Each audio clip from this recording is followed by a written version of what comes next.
Cataract यानी मोतियाबिंद आँखों की एक बहुत ही कॉमन समस्या है जिसमें आँखों के नेचुरल लेंस में धुंधलापन आने की वजह से नज़र प्रभावित होती है। मोतियाबिंद कहने पर पेशेंट्स के मन में सबसे पहला सवाल आता है कि मोतियाबिंद क्यों और कैसे होता है। मोतियाबिंद एक एज रिलेटेड कंडीशन है जो आमतौर पर उम्र बढ़ने के साथ होता है। ठीक वैसे ही जैसे उम्र बढ़ने के साथ बालों का सफ़ेद होना या फिर चेहरे पर झुर्रियाँ आना।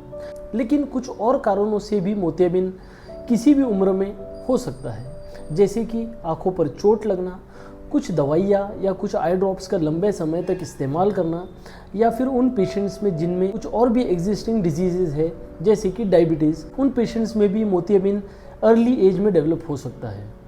कुछ रेयर कंडीशंस में नवजात शिशु या बच्चों में भी मोतियाबिंद हो सकता है, जिसे हम पीडियाट्रिक कैटरेक्ट कहते हैं। मोतियाबिंद के लक्षण क्या होते हैं? नज़र धुंधली हो जाना, रंगों का फीका या पीला पड़ना, रात में या कम रोशनी में देखने में कठिनाई, ज़्यादा उजाले में आंखें खुली रखने में परेशानी, ये सारे मोतियाबिंद के लक्षण होते हैं। दूसरा कॉमन सवाल पेशेंट का होता है कि मोतियाबिंद का इलाज क्या है?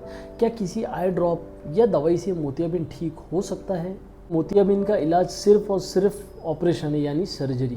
मोतियाबिंद की सर्जरी एक बहुत ही सुरक्षित, सेफ और प्रभावी उपचार है जिसमें आँखों के धुंधले लेंस को हटाकर एक आर्टिफिशियल लेंस यानी कि इंट्राओक्युलर लेंस से बदल दिया जाता है।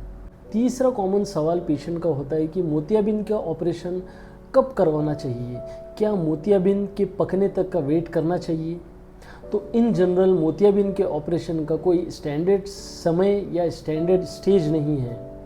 ये डिपेंड करता है कि पेशेंट को कितना धुंधला या कम दिखाई दे रहा है और मोतियाबिंद का पेशेंट की डेली लाइफ एक्टिविटीज़ पर, डेली लाइफ स्टाइल पर कितना असर पड़ रहा है।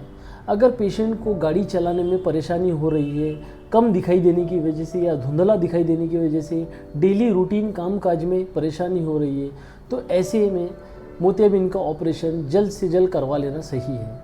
अगर आप भी मोतियाबिंद के लक्षण महसूस कर रहे हैं तो जल्द से जल्द अपने नज़दीकी आँखों के डॉक्टर से कंसल्ट करें। Thank you.